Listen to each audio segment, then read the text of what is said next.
All right. Arachin daf Tet Zayin Amud Aleph. So we're in the middle of sugyot dealing with Lashon Hara. So we've spent a couple of weeks talking about it. We're continuing in that theme. What we'll be learning today is, I think, let me start with a question. Right? Tzaarat. What is Tzaarat for? Lashon Hara. Lashon Hara. Yeah, that's the traditional understanding, and the source for that is, of course, Miriam. All right, Miriam got Tzaarat. The straightforward understanding is she spoke Lashon Hara, and so we understand Tzaarat as Lashon Hara. Right? Motzi Shem Ra is another drasha of Tzaarat. But then if that's what Tzaarat is for, so how do we understand, let's say, the story of Naaman in Sefer Melachim, who had Tzaarat, or the story of Uziyahu, who is a melech, and he goes into the Kodesh HaKodashim and offers Ketoret, and the Kohanim confront him and say, you're not allowed to do that. And then Tzaarat breaks out al mitzcho on his forehead. There doesn't seem to be any Lashon Hara in that story. And so it seems that there's room to say that Tzaarat isn't, if it is for Lashon Hara, perhaps it's not exclusively so. So we'll see that there's actually a wide variety of explanations for what Tzaarat is coming to prevent. And we'll look at various midrashim. Particularly, there's a Gemara in Arachin that we're now, where it brings different sugyot and does all sorts of Gemara lumdas to understand how they work with each other. But in the end, we'll look at some interesting midrashim and try to understand what the message that they're trying to teach is, as we tend to do. I know last week, for those who were here, it was very halachic. So here it's the opposite. It's going to be very, I shouldn't say, but simplistic. It'll be something that's very straightforward, easy, hopefully to understand. Okay, so let's begin. The Gemara on Arachin Tet Zayin Amud Aleph. Amar b'Shmuel bar Nachman Amar b'Yochanan. Sheva dvarim nega'im bאים. So the 7 things cause Tzaarat. Okay, Lashon Hara, Shfichut Damim, Shvuat Shav, Gilui Arayot, Gasut Haruach, Gezel, Tzarut Ha'ayin. Okay, the reason these are bolded is because there's an acronym in the Gemara to help you remember what these 7 things are. And the Gemara continues, Ini, is that true that Nega'im come for these 7 things? Ve'amar Ravanani bar Sason, Lama nismecha parashat bigdei kehuna leparashat korbanot, lomar lecha ma korbanot mechaprin av bigdei kehuna mechaprin. So this is a famous idea. Why are the bigdei kehuna in the Torah placed next to the korbanot and where they're mentioned? What's the connection? So to teach you that just as the korbanot bring kapara, so too the bigdei kehuna in and of themselves bring kapara. The fact that the Kohen Gadol wears bigdei kehuna, that offers some level of atonement for Bnei Israel. It's an interesting question, but it's not surprising there would be does it have to be weird for you to have to ask why are they next to each other? Because they're both about the same subject. It's one after another. Okay. Fair enough. In other words, normally you'd ask the question, Lama nismecha, if it's 2 unrelated things. And it makes sense to talk about bigdei kehuna next to the korbanot because the Kohanim are doing it. Yeah, fair enough. Good question. Okay, so there are, how many bigdei kehuna? How many begadim the Kohen Gadol wear? 8. 8, good. So there's 8 different. So each one is mechaper for something different. Okay, ketonet mechaper tashfichut damim, and there's I have the dots here to skip. We're not going to go into the details of each one, but each of the clothes is mechaper for something that relates to that article of clothing. Michnasayim mechaper megilui arayot, right? So pants. Adultery for obvious reasons. The turban you wear on your head for arrogance. Right?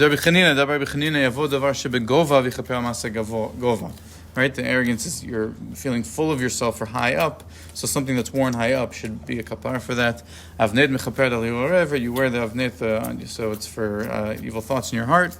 Choshen mechaper aladinin, efod mechaper avodah zara, me'il mechaper lashon hara. Okay, we hear they say the me'il, right? The robe is mechaper for lashon hara.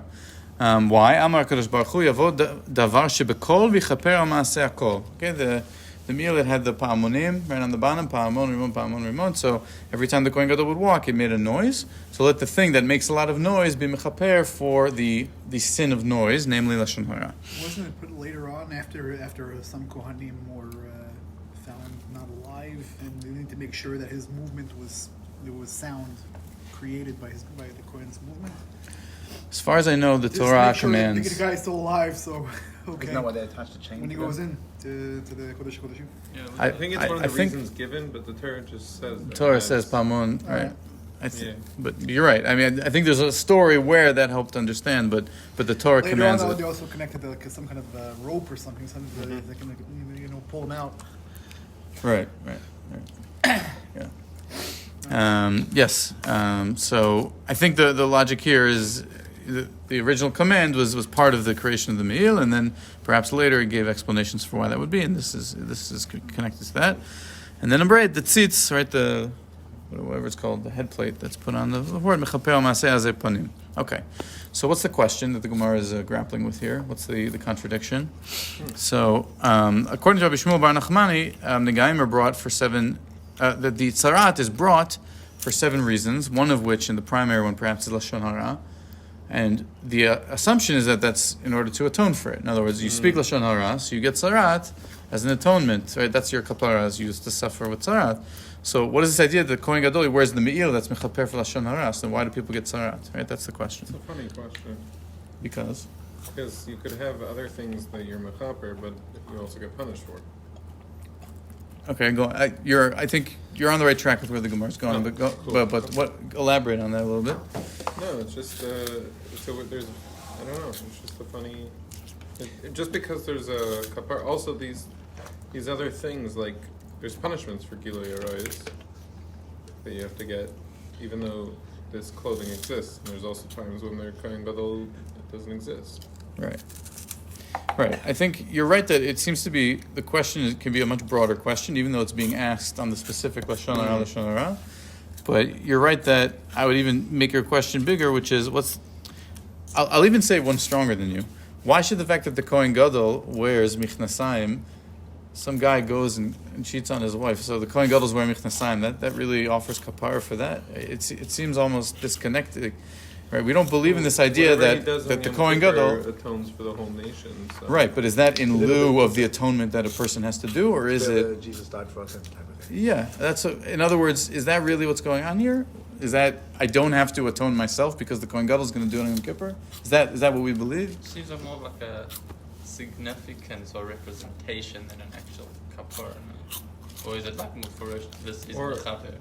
That's what Rav Anani Bar Sasson is claiming, right? Ma korbanot mechaprin af bigei kunach mechaprin. Or these sins have a sort of pagam on the machane, and the Kohen Gadol, like there's a purification that has to happen for the machane. That's like Yom Kippur primarily is not a personal atonement in the Torah itself, but like for the people that Hashem should be able to come back. Right. Well, there's a personal account and there's a general account. I think that the whole idea, if the claim is that the first Beit Mikdash was destroyed because of the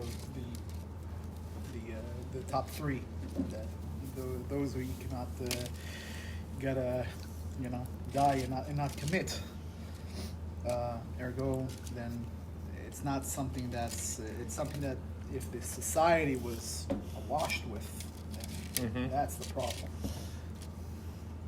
And not the specific individual who, if it's with 2 edim and atara, obviously, then you have the whole Beit Din and everything. But if it's something that you don't know about, then you want to at least cover for that. Let's see what It's lehavdil, havdei, havdalot, but with current events, a lot of discussion now around the collective punishment. Right? That at what point do you say a particular person is just trying to live his life, but because he lives in an environment that is steeped in sin, so he has to bear the consequences of that, right? So lahavdil, how do we understand that from a Torah perspective, right? That if you're living in a society where there's a lot of gilui arayot, and the Kohen Gadol is mechaper on that, but then me as an individual, if I commit gilui arayot or I don't commit gilui arayot, like what? That's an important question, right? So. Okay. I have actually, on that particular point, I have a crazy thing, but I didn't bring it here, but at the end, if there's time, I can bring it. It blew my mind. I learned it last year on the idea of collective punishment. Maybe we'll get to it at the end. Okay. Lo kasha. So the Gemara says, what are you getting all worked up about? It's not a problem. So, ha da hanu ma'asav, ha de lo hanu ma'asav. The answer given is a bit, I would say, out of left field, right? So you have, the difference is that Tzaarat is brought when it was effective. In other words, someone said lashon hara about somebody else, and it caused damage, or did what lashon hara is, the general fear of what lashon hara will do is it will harm reputation, or will cause embarrassment, whatever it is. It was effective. But also sometimes a person can say Lashon Hara and it just doesn't happen to spread or it doesn't happen to do anything. But he still did for himself an act that was inappropriate, so that requires also kapara. So we say the Lashon Hara you get Tzaarat for is if it's effective and it causes damage and it spreads. But but if a person says Lashon Hara and it doesn't work, but still there's an element of kapara that's required, so that's what the me'il comes to. What about anything else on the list? So the Gemara's question you're specifically asking in the context of Lashon Hara. Even though there are some that are in both lists. Like Gilui Arayis is in both lists. Gilui Arayis is in both lists. Shvichas Damim is in both lists. Good question. Well, first of all, I don't know how Gilui Arayis can be not Kasas effective. is in both lists. Sorry. Yeah. The question is asked on Lashon Hara specifically, but it's a good point. I guess we need to learn this particular Gemara in more depth. Lashon Hara isn't in the Torah clearly that Tzuras is the punishment. It doesn't say that in the Torah. Right. But there are punishments laid out for the other ones. Correct. I don't think anyone's saying Gilui Arayis. You know what it might... Okay, maybe to your point, the rest there's, let's say maybe... I mean, it's not even true. You have Gasura Ruach here, but... Gilui Arayis, it says you stone the person. In other words, there's a Beit Din Shel Mata comes in and administers a punishment. Whereas Lashon Hara, it's just Min HaShamayim. So that could be a difference, but it doesn't hold for all of the explanations. Okay. I think you're asking the right questions. I just don't have the answer as to why it's a limited question to Lashon Hara, but it's clear from the Shakla V'Tai here that it is. Okay. And Sarchiyun. Okay, so that's the answer given. Okay, it says, right, right, if it's effective, so then the Tzaarat comes. And if it's not effective, then the robe is mechaper. Now we ask another question. There are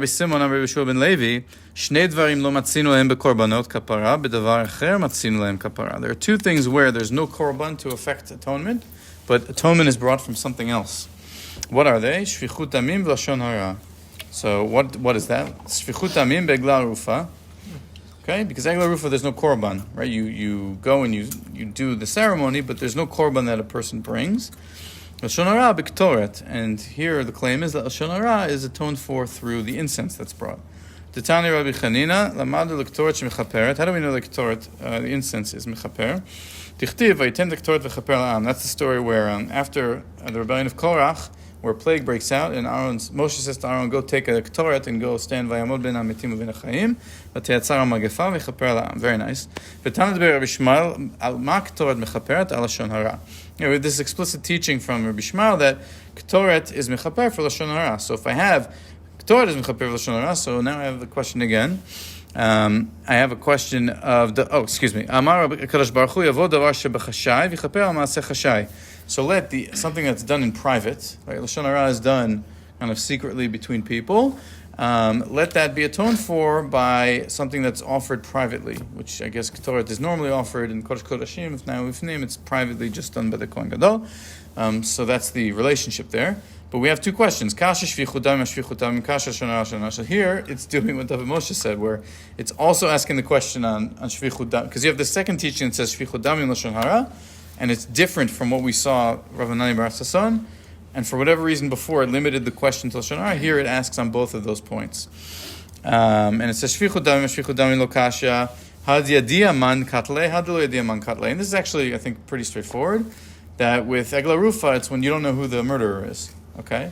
Versus you have one of the big dekuna is mechaper when you know the murderer is. And the Gemara says, wait, if I know who the murderer is, what are we talking about kapar from the big dekuna? Yediaman katle bar katalahu. What do you mean? You put the guy to if he killed somebody, and you know who it is, so you have to. So he is a bar katala, right? He is a death sentence. But meizidoli turbe, it's talking about when there were no witnesses, or you have whatever technicality that you're not able to put into that. That even there, it's the life of the Kohen Gadol that determines when he gets released out of the. That's true. Miklat. That's true. So it says it's not someone who gets put to death, but it's also not somebody but it's someone who you know, and you know that he did it. So in that case, you have the big day. What's the shvichut damim was the ketonet. Okay, and then lashon hara lo kasha, and then what about lashon hara? Ha betzina ha befarhesya. So one is if it's done privately, one is done publicly. You can say lashon hara to one other person in a room somewhere, or you can do it, in a public setting and say something negative about someone publicly. So the question I have on this is the following: and we started with this, if there's a case that we know is considered bona fide lashon hara that Tzaarat has to be brought for, it's the story of Miriam. Right? Miriam says lashon hara, and then Tzaarat is brought for her. Would we say we have here two axes? We have an axis of privately versus publicly, and then we have the axis of it's something that was effective versus something that was not effective. So how would we describe the case of Miriam and Aaron along those two? Was it private or was it public? So I'd argue, at least on Pshat level, it was private. Right? Miriam spoke just to Aaron and whispered about Moshe. And was it effective or was it not effective?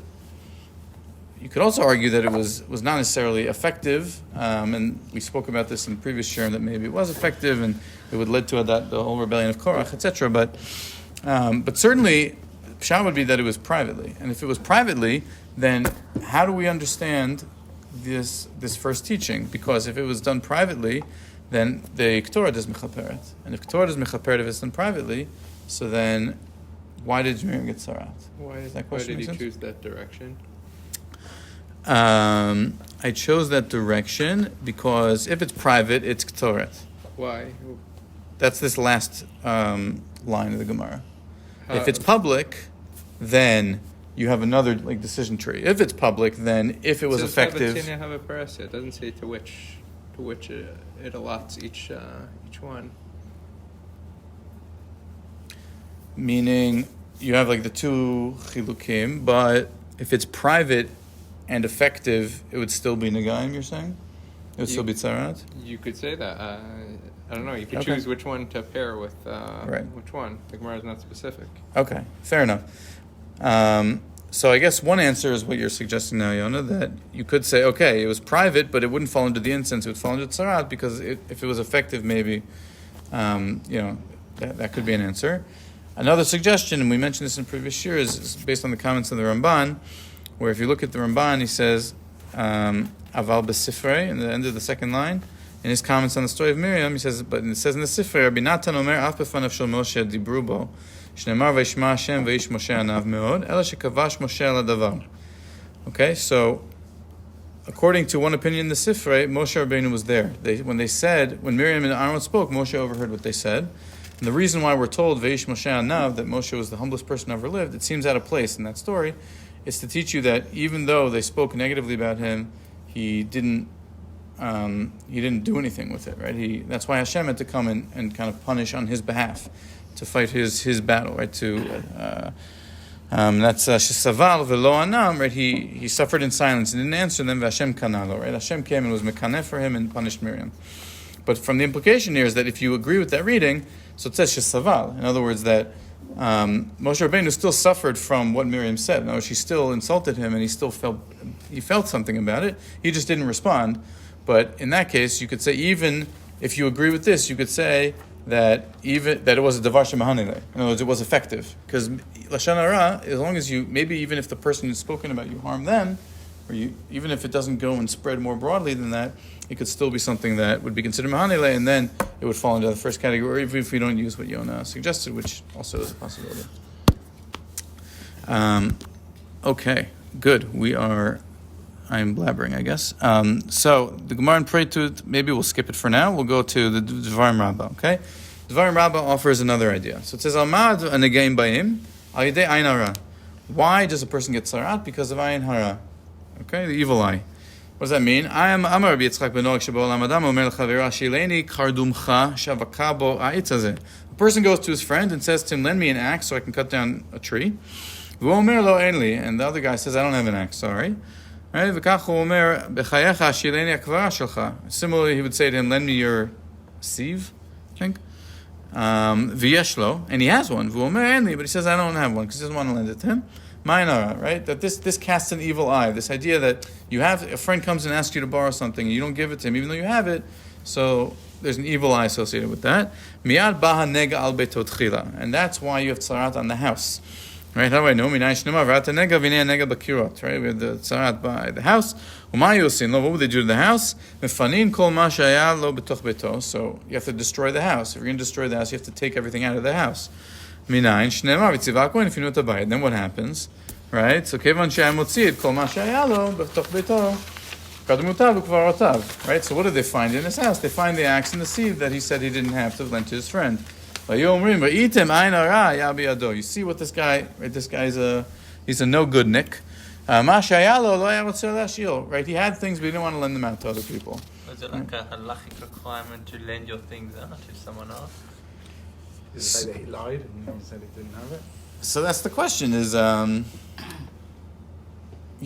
an idea that you should be honest and be helpful. It's not, and that's where maybe the Medrash is coming in. It's saying, you're certainly not behaving well. Is it a halachic requirement to give it? Not necessarily. Like, where do you draw the line? Like, as well, maybe it's your screwdriver that you inherited from your great-grandfather and it's got special significance. Or, I don't know, some people also much more magnanimous with their belongings than others. Right. I think you're right. It's not... It's more of a personal kind of... Yeah, it's a fair point. I guess maybe that's why it's less of a halachic question, more of a agadic one, where if the motivation is not, if your intentions are not good, then punishment will be brought to you. Don't think that you can be just a stingy person without good justification for why you're not lending things out and get away with it. Because you're right, there may be reasons why you're not going to lend things that are valid, right? It's hard to. It's more like one of the.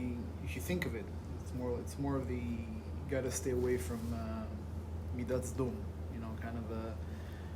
If you have the opportunity to lend something or to be the gomel chasadim, then do it, right? Yeah. Gomel chasadim is a good thing, right? If you have a reason, so fine. But in general, don't be the type of person that is a miser, I think is the idea. And don't think that if you do that also, you'll get away with it because you'll have something like this where you'll be exposed eventually for who you really are.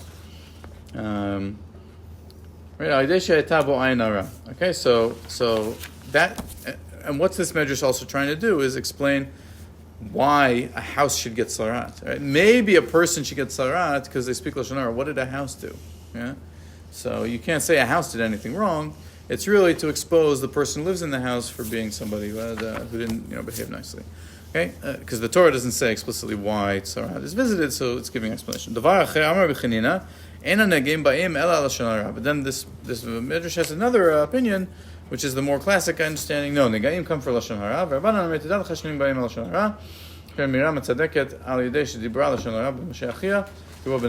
Okay, and that's why Miriam got the Tzaarat. Okay. Vayikra Rabba has a similar teaching. Okay, how do we dichtiv? It ties it to a pasuk in Iyov. It says in Iyov, "Yigel yevul beto nigaro b'yom hapo." Okay, so a person's house should be the belongings of his house should be cast away and flooded on the day of his wrath. You gorinu motzin. What does it mean that his things will be dragged away and removed from his house? On the day that Hashem is punishing a particular person, HaKetzad. So the drasha of this pasuk in Iyov is this case of a house with tzara. All right. Adam omer l'chaveru ashileni kav chitim. He says, "Lend me some wheat." Omer enli. I don't have any. Kav sorim. Lend me some barley. Enli. Kav tamarim. Lend me some dates. Enli. Isha omeret l'chaverta ashileni nafa. He brings the Tzaarat on the house, and then all the things get taken out of the house.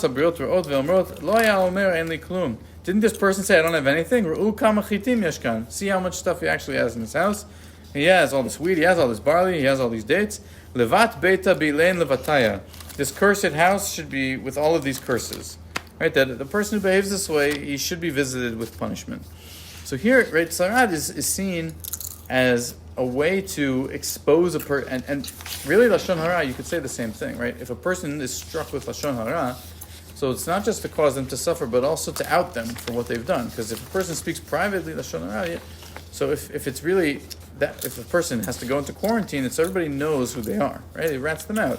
Same thing with the house, that it rats out a person for being someone with ayin hara and not lending their things. Rabbi Yitzchak Rabbi Lezer Maiti Lemina Dinkra, and one of the psukim when it comes to the house of Tzaarat, it says shika'arurot, which I think means like very deep lesions of Tzaarat.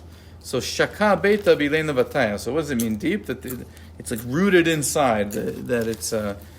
It's the house is infested with these curses. Okay, very nice. Just finish. I guess I don't necessarily want to read this long midrash Tanchum Limdenu, but right, we started with a list of 7 reasons why Tzaarat is brought. We added ayin hara, which is an 8th reason, but really there's even 13 or 14 reasons given in the later midrashim. The Alkut Shimoni, Yalamdenu Rabbeinu, Kam Dvarim, Nega'im, Bאים, Shana Rabbeinu al 11 Dvarim, for 11 things. Avodat Elilim, Kilat Hashem, cursing God, Gilui Arayot, adultery, Gnevot, theft, Lashon Hara, Edut Sheker, false testimony, Dayan Shu Mekalkel et Adin, Vashuvat Shah, Val Nichnas B'tchum She'enu Shelo. It's getting to be like very specific, almost kind of trivial things. It's someone who trespasses, Val Choshev Vachshavot Shel Sheker, someone who thinks false thoughts, Val Meshalech Medanim Ben Achim, V'yesh Omrim Af Al Ayin Hara, which is what we saw in the Medrash, V'yesh Omrim Af Al Kasei Ruach, Val Omer Davar Al Chavero.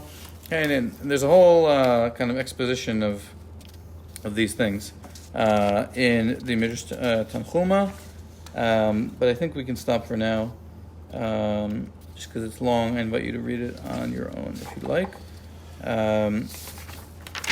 Like they're all, I mean, some of them more easily seeable, but they're mostly like things that disturb a good unified society, and it's there to out you, and like, it's interesting.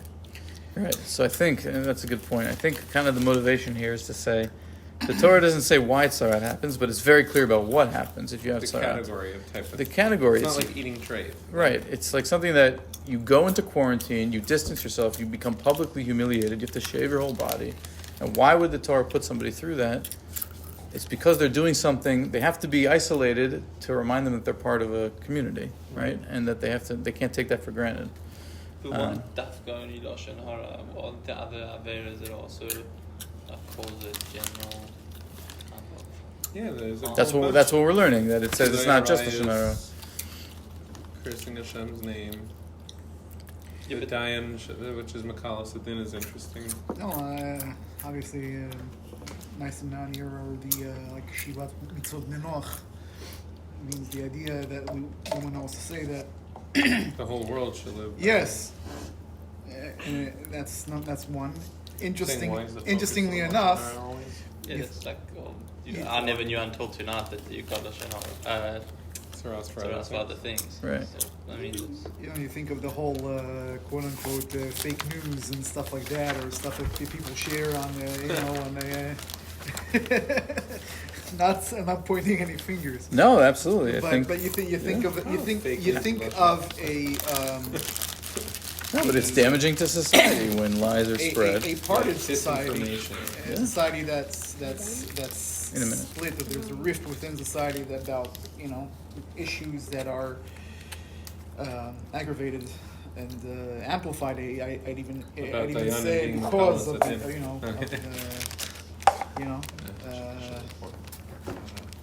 of these things. So yeah, a lot of times it doesn't have to come from an Iranian bot or whatever. But just to think of it. Just we mentioned, right, the Midrash Tanchuma gives examples for each of these, right? It's just so you don't think it pulls them out of thin air, right? So we'd mentioned, let's say, like Uziyahu, right? He went into the Kodesh Kodashim even though he was from Shevet Yehuda, he was the king. So you have like adzu, like you have arrogance and you have trespassing, and then there's one that I had forgotten to mention before, where Paro actually gets Tzaarat when he takes Sarah, right? Avram says Sarah's my sister. And then Paro says, "Oh, great! So she's fair game," and he takes her. And it says, "Vayinaga Hashem et Paro." The Paro got Tzaarat way back in Parshat Lech Lecha. wasn't there also Paro got Tzaarat, and that's why he was bathing in the blood of the baby boys or babies? Yeah, but it wasn't. There's a difference between those Tzaarat as a disease. This was just like physical Tzaarat, Yeah, just he to had, him he out. had skin, like as a skin thing, an ongoing, that's a medrash, I think, and that's why he used to take blood. It's different than the Paro who got, when he got Tzaarat for Sarah, it was like a, same as Lashon Hara Tzaarat, it was like he took Sarah and then he was inflicted by. Up until the 50s or 60s, there was a hospital for Tzaarat, Bet Cholim Lemetzoraim here in Yerushalayim, but